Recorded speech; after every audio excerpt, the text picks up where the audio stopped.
Well, here she is, the Belle Dame, the Belle Dame from Hobbyking. Looks like it survived the trip from Hong Kong okay. Let's open her up and see if she's all there. Here's the extra batteries I ordered with it. Instruction manual. Fuselage even velcroed in. Tucked in the spinner there. Wheels and accessories.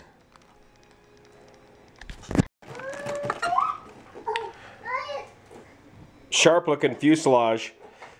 EPO molded, I believe it is. EPO foam, but with the carbon fiber rod for the tail. Pylons molded into the fuselage. Plastic cowling and a plastic spinner. If your spinner looks off compared to the rest of the fuselage, or bent, that's the necessary torque offset the engine needs built into the design. So that's normal. Bag of landing gear parts, spare prop, screwdriver, wrench, and miscellaneous hardware. Of course, the kids are just happy playing with the box that the model came in. Pete, you like that?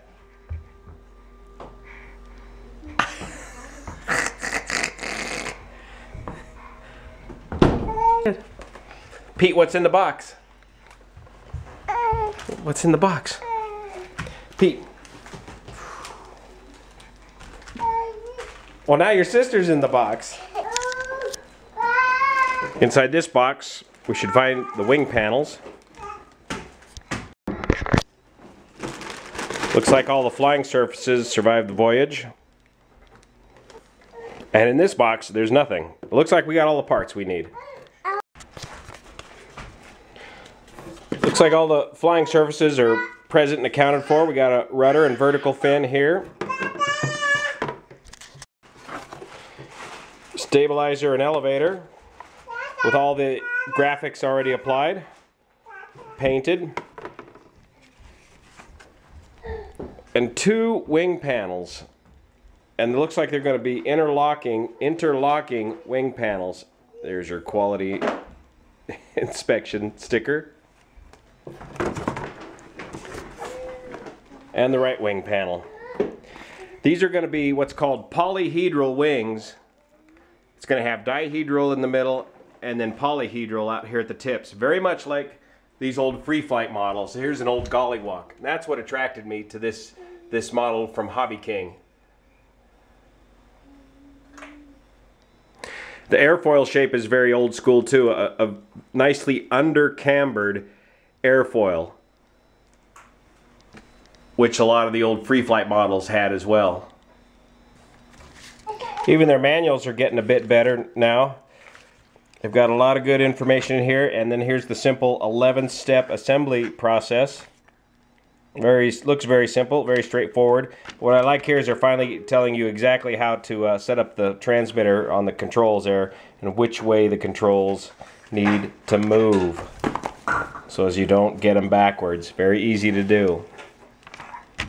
Good tips on balancing and adjusting the model, and a spare parts list. Step 1 is to insert the landing gear into the fuselage with the help of Julianne. It's a neat carbon fiber gear leg and a foam wheel, and note that there's a flat spot. There's a flat spot right up here on the end, and you're going to push that in and twist it around until you get the flat spot to engage in the plastic insert, and that should align the gear. A lot of the landing gears on these foamies are notoriously weak. I'm impressed with the carbon fiber rod on this one. It should be able to endure some rugged landings from beginners.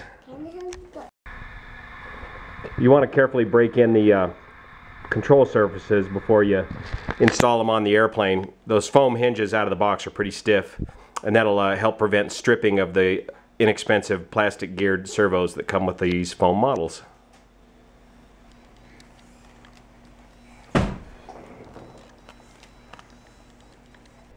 Step 2 says install horizontal wing. Well, it's the the stabilizer that you're installing onto the fuselage. And these 2 holes are going to fit over these 2 pins.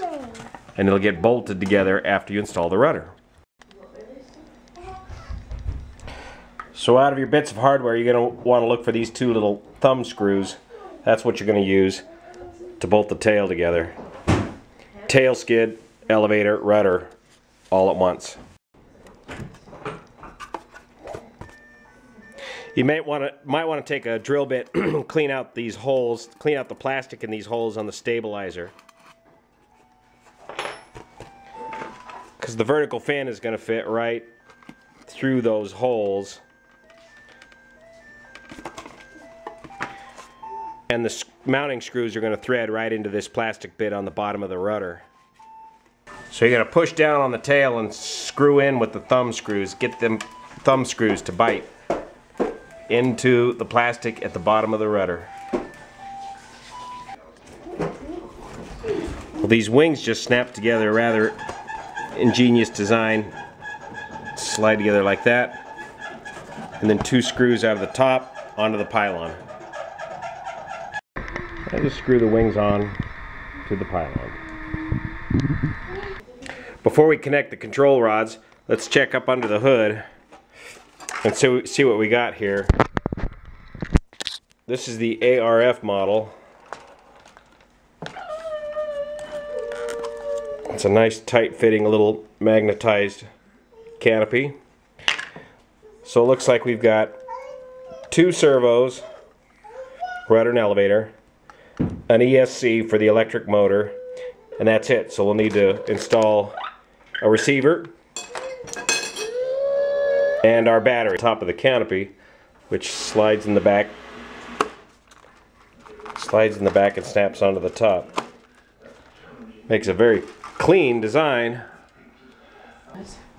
Okay, we finally got everything crammed into the tiny cockpit here.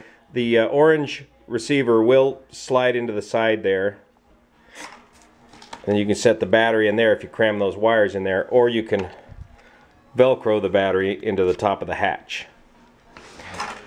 Since this is a 3-channel airplane, I put the rudder servo in the aileron slot of the receiver, so that when I'm operating the transmitter, I got the rudder on the right stick, where normally would be the aileron in a 4-channel configuration. Back stick, up elevator, forward stick, down elevator, left rudder, left stick, right rudder, right stick. And that's all there is to it.